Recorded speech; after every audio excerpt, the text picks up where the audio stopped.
Le comentó que el gobierno de México registró 752 asesinatos de menores de edad durante el 2023, lo que significa que en el país mataron a 2 niños, niñas o adolescentes al día.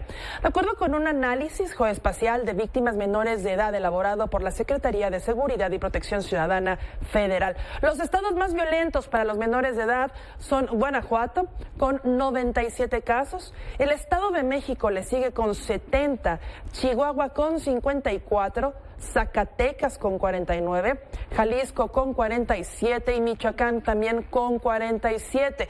De los 752 asesinatos, el 15% fueron mujeres, es decir, 120 víctimas, mientras que el 75% de los homicidios dolosos en el país están vinculados a la delincuencia organizada. Para hablar más de este tema, agradecemos mucho que nos tome la comunicación Juan Martín Pérez García. Le recuerdo, él es coordinador Tejiendo Redes Infancia en América Latina y el Caribe. ¿Qué tal, Juan? Un placer saludarte en este arranque de año. Pues un placer también, Liliana, pues felicidades para ti y tu equipo, y bueno, pues lamentablemente estos datos que nos compartes sí deberían de preocuparnos a todas y a todos. Sin duda alguna, este análisis habla de dos formas evidentes de hacer esta forma, el reclutamiento del crimen organizado. Una es la presión, obligar a los jóvenes, niños, niñas y adolescentes, pero también se habla de otra, una forma más voluntaria. Se habla incluso de cárteles como el Sinaloa, el Santa Rosa de Lima, que dependen más de una cultura hasta familiar, en donde los niños pues ven normal el paso de incorporarse a las filas del crimen organizado. En ambos casos, los más afectados y la carne de cañón está siendo los niños, las infancias. ¿Qué pasa con estas dos formas de reclutar a las infancias? Efectivamente, Liliana, quizás el contexto general para el público es recordarle que el Estado mexicano en 2006, a través en aquel tiempo del presidente Felipe Calderón, declaró la guerra contra el crimen. El concepto es importante, es una guerra, y eso ha significado varios factores: mayor presupuesto del Estado mexicano a las Fuerzas Armadas, compra de armas, contratación de personas. Por otra parte, también una guerra se traduce claramente en asesinatos, en muertes, y generalmente todas las guerras tienen un debilitamiento de las instituciones, es decir, no pueden cumplir con sus tareas, pues que no están en un contexto de guerra. Sobre esto tenemos expresiones que son los incrementos de los homicidios, como lo acabas de compartir, y este incremento ha ido creciendo desde que se inició esta guerra en 2006-2007, y tenemos literalmente indicadores de homicidio como países en guerra, como Irak, Afganistán, o comparado con países en América Latina como Brasil o Centroamérica con altos niveles de violencia. Por otra parte, el gasto militar en México sigue incrementándose, se ha triplicado, de hecho, en esta administración de López Obrador. Y tercero, el reclutamiento. Esto es un crimen que es importante señalar, que aquí con niños, niñas y adolescentes no existe el carácter voluntario. Es decir, ya sea aquellos, entre comillas, por una dinámica familiar o alguna otra cosa, se vinculan, pero es un crimen y tiene que ser sancionado de acuerdo al estándar del derecho internacional de los derechos humanos.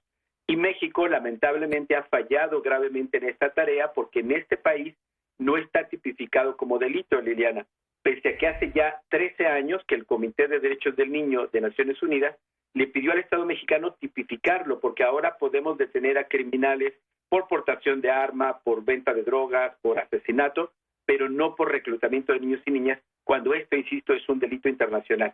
Y eso lo tenemos pendiente y tenemos que hablar, como lo estamos haciendo ahora, más de esto para reconocerlo, claro, y, por supuesto, tomar medidas preventivas. También lo que hemos visto, mi querido Juan, es una escalada en la violencia. A ver, los papeles que juegan los niños dentro de las estructuras criminales es diferente. Los niños más grandes, hablando a lo mejor de entre 15 y 12 años, son usados ya como sicarios. Y vemos a niños menores de edad con una sangre tan fría, en la cual, pues al final también son víctimas ellos, en donde la forma en la cual ellos incluso llegan a matar a sus víctimas es realmente cruel. Sí, hay que tener presente que un niño que es víctima de reclutamiento aprende lo que está viviendo en su contexto. Entonces, la crueldad no es algo innato, no viene empaquetado en cualquier ser humano. Es algo que se aprende y se reproduce. Son en general, y aquí es importante explicar al público, que juegan el doble rol.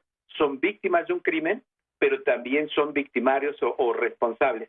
Para ellos necesitamos, de acuerdo al estándar internacional, programas de desvinculación, de rescate, para que puedan, por un lado, responder sí a los hechos que han cometido, pero sobre todo darles un tratamiento profesional, psicológico y de inserción a su comunidad o dependiendo su caso, porque esto es caso por caso, para primero que no sigan siendo víctimas de estos crímenes. No solo son víctimas de reclutamiento, casi siempre son víctimas de violencia sexual, de tortura, de tratos crueles y, por cierto, también de muchos de ellos, y de los datos que dabas al inicio, son víctimas de homicidio. La mayor parte de los adolescentes y jóvenes que son vinculados a grupos criminales por reclutamiento son asesinados.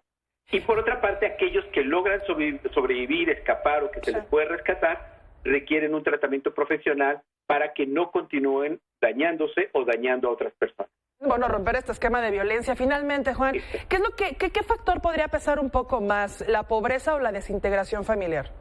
Claramente el factor es la guerra. Mientras tengamos el ejército en las calles, más presupuesto militar, los grupos criminales se van a armar y como ellos no pueden contratar públicamente como lo hace el ejército o el Estado mexicano, reclutan de manera obligada. Entonces, mientras mantengamos esta dinámica de guerra, el reclutamiento seguirá existiendo y habrá poca posibilidad de que las familias o las comunidades enfrenten ello.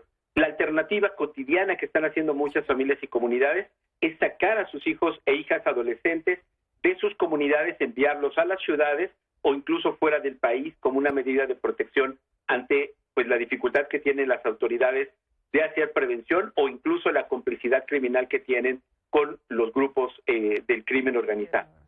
Juan Martín Pérez García, coordinador de Tejiendo Redes Infancia en América Latina y el Caribe. Muchísimas gracias por estos minutos, un tema del cual no debemos quitar el renglón.